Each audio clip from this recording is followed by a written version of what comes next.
dia, sou o professor Everson. Vamos para mais uma aula de relações interpessoais. E aí, crianças, tudo bem? Hoje seremos só nós. Semana passada foi só eu e eles, essa semana é eu e vocês.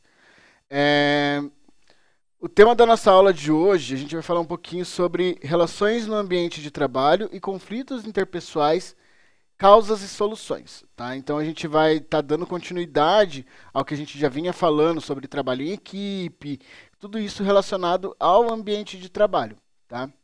É, Alguém sabe me informar o que são relações no ambiente de trabalho?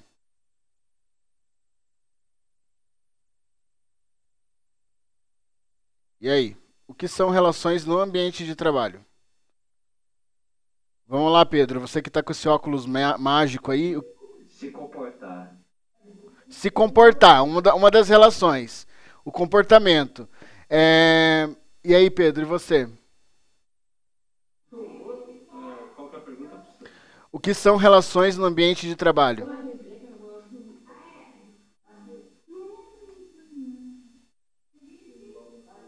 Você não trabalha com o seu. Você trabalha com seu pai, não trabalha, Pedro, se eu não me engano? Sim, só Então, com meu pai. no trabalho com seu pai, como é que é a relação que você tem com o seu pai, que é seu chefe, né? E com os outros colaboradores que tem lá?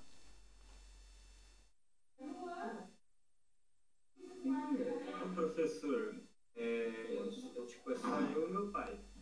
A gente.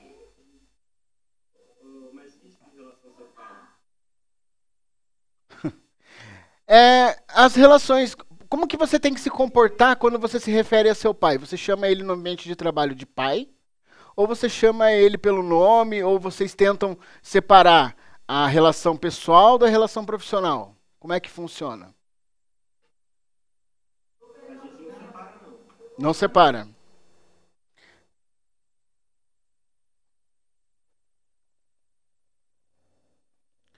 É, Quem foi, professor? Vocês não separam, então, a relação pessoal do profissional. Então você chama ele de pai, ele te chama de filho e é isso, tá tudo certo. É que só. Professor, Pode falar, é a Otávio. mesma coisa quando. É quase a mesma coisa quando eu ajudo minha mãe lá na clínica. Ah, é?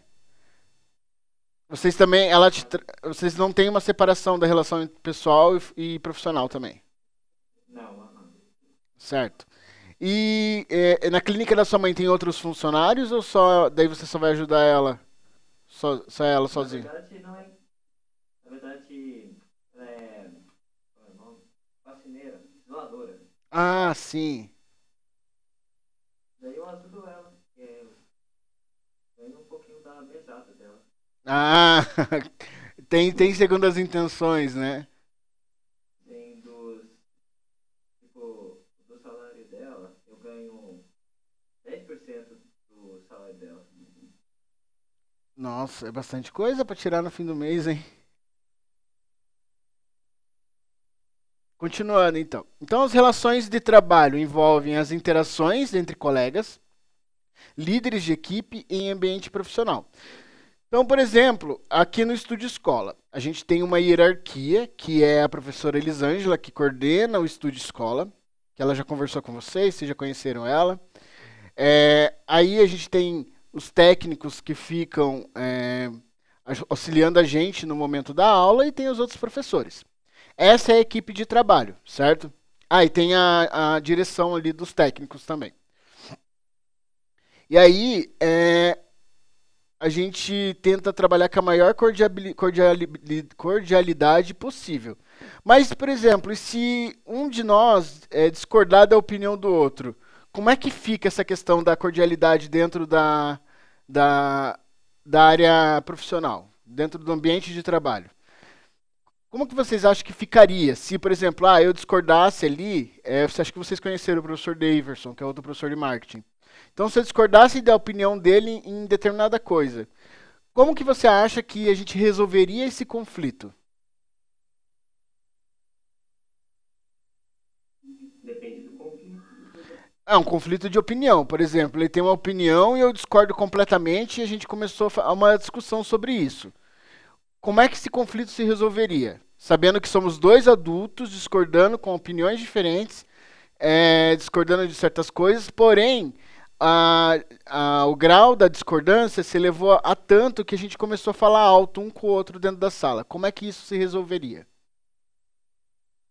Se for pro superior, provavelmente eu tô demitido. Tá. Agora, se for com igual, aí eu já não sei. Cabe a quem fazer a mediação desse conflito? Alguém sabe?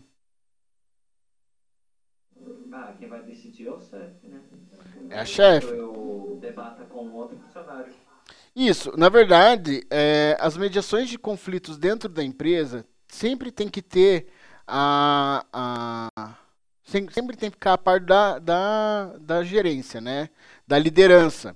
Então, um bom líder, ele sempre vai fazer a mediação e tentar chegar na melhor solução possível.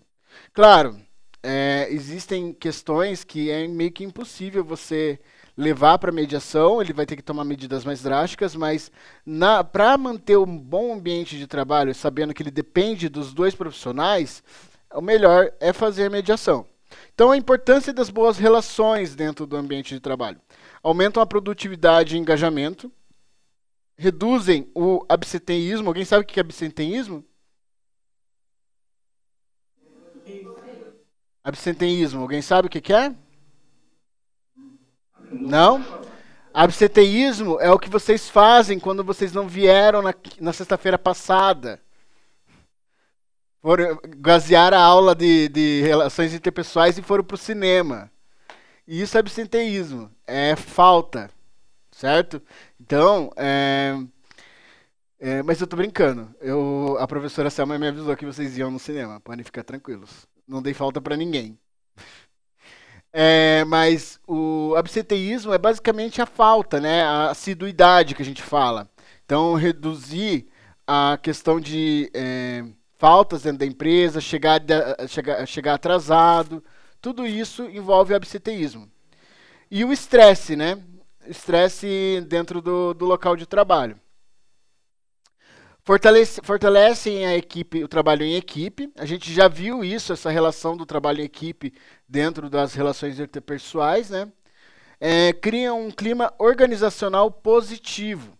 Então, isso também é importante, né?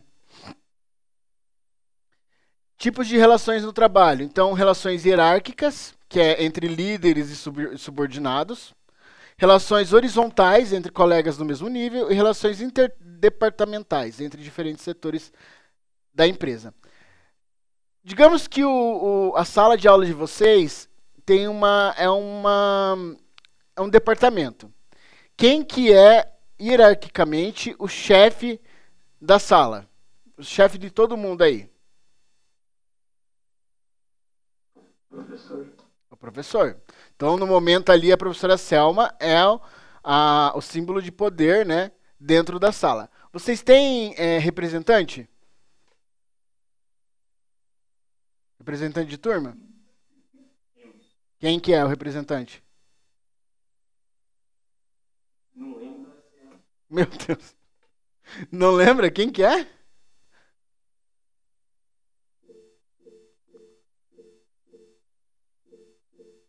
Ah, o Pedro? Meu Deus, Pedro, que representante é esse? Não se posiciona. Tá. Então, digamos, dentro da sala de vocês, a gente tem a professora Selma, que é a gestora de todo mundo. Aí entra o Pedro, que é o representante da turma, que foi eleito pela turma, então vocês deram poder a ele, né? Para poder representar vocês. Então é ele. Com certeza, professor. Eles confiaram muito no trabalho. O trabalho do Pedro é bom enquanto presidente da turma, representante, gente? Com certeza. O professor, ele é o melhor. Ele é o melhor? Olha aí, ó. Tá bem quisto com a turma, hein? Bem quisto. Bom representante, então, vocês têm. O bom, tipo, quando eu tava no ensino médio, Melhor fazer cagada, professor. teve um ano, quando eu tava no ensino médio, no primeiro ano do ensino médio, teve um ano que a minha turma trocou de representante 10 vezes. Começou com um, não deu certo, começou com outro, não deu certo, e assim foi indo, foi indo, foi indo, foi indo, foi indo. Chegou no final do ano, já tinha o 10º representante. E assim, já tava numa coisa tão esdrúxula que a turma não gostava, já dava impeachment no segundo dia. Era algo surreal. Mas enfim, então Pedro ele é o segundo na hierarquia e depois vem os peões. Aqui são vocês, o restante da turma. Então, essa é uma relação hierárquica. Então, a turma responde ao Pedro, Pedro responde à professora. Digamos assim, é um exemplo, tá, Pedro? Não que você seja o rei da turma. Não é isso. Você foi eleito democraticamente, então democraticamente eles podem te pinchar também. Não. Tá. As relações horizontais vão se dar entre os alunos na turma, inclusive com o Pedro, porque ele também é um aluno. Apesar da posição de poder dele dentro da sala, ele ainda tem que ganhar votos para poder se reeleger para o próximo ano. Então, a posição horizontal é o que ele tem que trabalhar ali dentro da sala, certo? E as relações interdepartamentais, que seria com quem? Com as outras turmas. Então, o Pedro, por exemplo, ele é o mediador com o representante de outro segundo ano, ou do outro primeiro ano, ou do terceiro ano, certo? A professora Selma, enquanto gestora, ela se torna a mediadora com a direção da escola, com a coordenação da escola. Então, cada um ali tem a sua função dentro da organização. Beleza?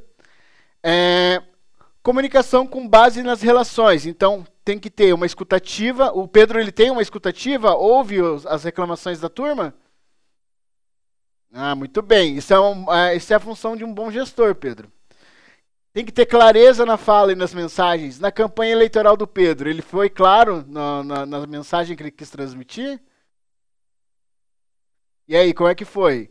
Ou vocês só anotaram no papel lá e falaram, o Pedro é o eleito? Não, professor, eles com certeza confiaram o meu trabalho, bem trabalho, na verdade. Contrataram não, me elegeram, né? Isso. Mas tem umas aqui na sala que não concordam com isso. Sempre vai ter oposição. Uma democracia sem oposição não é democracia. Não é o Pedro, não. Ele tá passando o Miguel aí, tá me falaram. A lá tá querendo usurpar a vaga de um outro representante, Pedro. Como que é isso? Líder, ouvi e tá fechado. Meu Deus! Ele tá fazendo campanha pro próximo ano já nessa mídia.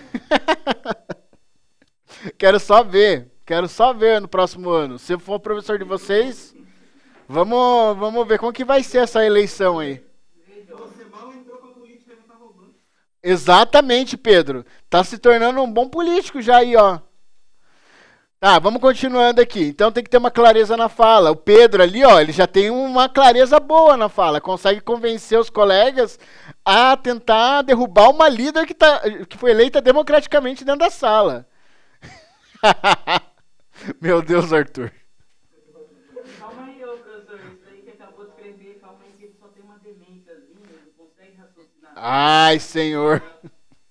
Continuando. Pedro, você vai ter que começar a dar feedbacks construtivos também. E a outra líder da sala, que eu não sei quem é, ela tem que começar a defender a posição dela. Se ela não está satisfeita, tem que entregar o cargo para alguém que realmente exerça a função da liderança. Apesar que já está no fim do ano, está acabando o mandato, então está tudo certo.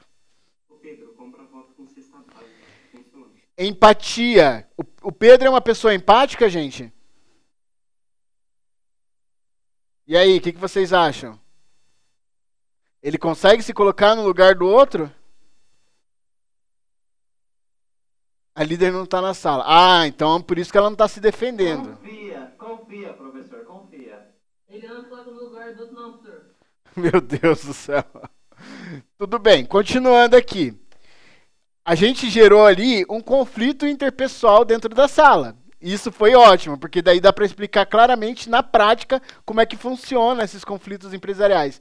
Quem seria responsável por mediar esse conflito dentro da sala?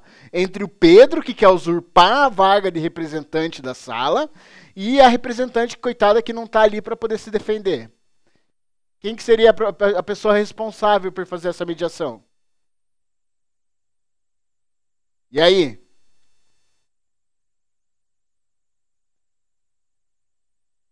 O Pedrão tá bem errado, né? Por querer depois o cargo dele. Pois é. Então aqui, ó, basicamente, tá parecendo o caso Temer e Dilma. Exatamente. Uma eleita democraticamente e o outro lá, o vampirão só, ó. Ah, é a Camille. Nossa, coitada da Camille. A Camille deve ser uma boa representante. Então, eu imagino mesmo. E olha o que é um conflito interpessoal. É o conflito de choque de ideias, interesses ou valores entre duas pessoas ou mais. O que aconteceu ali agora? Um conflito interpessoal dentro da sala.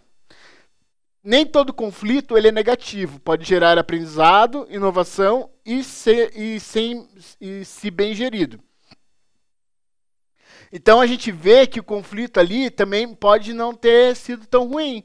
Ali despontou um novo líder da sala futuramente, gente. Então podemos ver que o ano que vem o Pedro ali pode ser eleito o representante, presidente. E o ano que vem ainda tem comissão de formatura, um monte de coisa que vocês vão ter, e vão ter que eleger as pessoas para isso. Então, ó, Pedro, você ainda tem chance de se eleger para um cargo de poder, hein? Ei, não, professor, eu vou entrar para política também, eu roubo mais. Ah, meu Deus. Acho que seria bom você fazer mais pelas pessoas, né? Isso é empático. Então, causas comuns de conflitos: diferença de personalidade, falhas de comunicação, competição interna, falta de reconhecimento, sobrecarga de trabalho e expectativas diferentes, certo? Esses conflitos aqui são muito mais comuns do que vocês imaginam dentro das grandes corporações. Eu já sofri vários por esses conflitos, inclusive adquiri uma doença que não tem cura, que é autoimune e não tem cura por causa do meu trabalho anterior, de uns anos atrás, que eu trabalhava numa escola particular. E a demanda dessa escola era tão grande, tão grande, tão grande, que eu fiquei doente, adquiri uma doença chamada doença de Crohn, que é uma doença autoimune e não tem cura. E isso me fez muito mal. Gente, eu perdi 20 quilos em um mês naquele período que eu fiquei doente. Então é algo muito sério essa questão de gerenciamento de conflitos, a questão da empatia, demanda de trabalho dentro das organizações, né? E você entender como que o funcionário, o colaborador, né, pode estar sentindo naquele momento. Aí eu trouxe um exemplo prático, que é uma situação onde dois colegas discordam sobre a melhor forma de executar uma tarefa. O problema é a falta de diálogo e empatia. E a solução, uma reunião mediada pelo gestor, escuta ativa e divisão equilibrada das tarefas. Certo? Então isso é uma forma de você resolver um dos conflitos que pode acontecer. Quais são os tipos de conflitos? O intrapessoal, o interpessoal e o intergrupal. O intrapessoal, que é dentro da própria pessoa, então você tem o seu conflito. O interpessoal, que é entre duas pessoas, e intergrupal, que é entre equipe ou departamentos. Isso acontece muito, principalmente dentro da área de marketing. O intergrupal, que é conflito, gente. Não vai ficar levando para outro sentido, não. Consequências dos conflitos mal gerenciados. Então, clima organizacional ruim, queda de produtividade, aumento de estresse e rotatividade de funcionários. Quando você percebe que uma empresa roda muito funcionário, tem uma rotatividade de entra e sai de funcionário que entra e pede demissão, é porque existe uma mal gestão dentro dessa empresa. Como resolver os conflitos, né?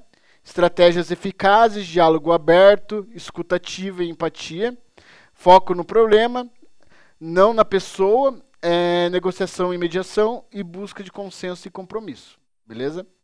Papel de liderança. O líder é o mediador natural dos conflitos. Lembra que eu falei para vocês que sempre a pessoa de poder dentro da sala que vai fazer a mediação? ser imparcial, promover a comunicação, incentivar o respeito mútuo e servir de exemplo de comportamento profissional. Porque não adianta aquela pessoa que é mais suja que pau de galinheiro e tentar mediar um conflito, sabendo que ela também não tem local de fala ali, né? Dicas para melhorar as relações de trabalho. Desenvolva inteligência emocional, pratique empatia, ofereça e aceite feedbacks construtivos, evite fofocas e julgamentos e valorize o trabalho em equipe. Beleza? Cultura organizacional e convivência. Empresas com culturas baseadas em respeito, diversidade e colaboração têm menos conflitos e mais engajamento, que é um bom clima organizacional. Um grupo em que todos querem liderar vai à ruína. É verdade. Na verdade, depende, Pedro. Depende. Eu acho que se você consegue fazer um grupo que é construtivo, que tem um diálogo, onde todos podem opinar e chegam a um consenso, com certeza dá muito certo. Inclusive, tem várias empresas que trabalham dessa forma, com um grupo de pessoas que são conselheiras da empresa e ajudam a tomar as decisões. Porém, quando um bom líder não é aquele que impõe a sua vontade. Um bom líder é aquele que escuta os funcionários, os colaboradores, escuta seus conselheiros, escuta as outras pessoas, para depois fazer a tomada de decisão. Beleza? Empresas com culturas baseadas em respeito, diversidade e colaboração têm menos conflitos e mais engajamentos. Um bom clima organizacional começa com relacionamentos saudáveis. Então é isso que é importante dentro da empresa, né? Ter uma empresa com relacionamento saudável é a que vai trazer os melhores resultados. E isso é extremamente importante. E concluindo, os conflitos são inevitáveis. É saudável ter conflito dentro de uma empresa. O que não é saudável é esse conflito causar a separação das pessoas dentro dela, entendeu? O conflito, ele surge por causa da pluralidade de ideias. E isso é muito bom. Porque, como eu falei, um governo que não tem oposição, ele não é um governo, é uma ditadura, certo? Então sempre tem que ter a oposição das ideias, né? Tem que ter esse conflito de ideias, porque uma vai complementar a outra. Sempre vai ter alguma coisa que a gente pode pegar do coleguinha e começar a complementar a sua ideia. Às vezes a sua opinião não é a única que conta. A gente tem que lembrar disso, certo? Pessoal, são 10h35, a aula acaba 10h40, 37, né? Na aula de vocês. Por hoje é só isso, tá bom? Semana que vem, a turma que era para poder assistir a aula de hoje não pôde assistir, mas semana que vem eu vou trazer um trabalhinho para vocês fazerem na aula, tá ok? Já vai ser a primeira atividade do trimestre. No caso de vocês ainda falta 6 pontos, então eu vou fazer, para a turma de vocês a nota vai ser um pouquinho maior e para outra turma vai ser um pouquinho menor, porque a deles já tem mais pontos lançados. Bom final de semana para vocês. Fiquem bem, tá? Semana que vem, na aula de comunicação de marketing, a gente vai concluir o conteúdo que a gente teve que parar. Inclusive, eu peço desculpas para vocês por ontem ter saído abruptamente, mas daí depois eu descobri que a minha chefe estava organizando uma surpresa para todos os professores aqui na escola e daí ela pediu para a gente ir lá acompanhar. Mas daí na semana que vem eu concluo o conteúdo da aula e daí a gente já vai fazer uma atividadezinha avaliativa também. Então não faltem encarecidamente na quinta e na sexta que vem, tá? Eu sei que é difícil, mas venham, tá bom? Forte abraço e até semana que vem.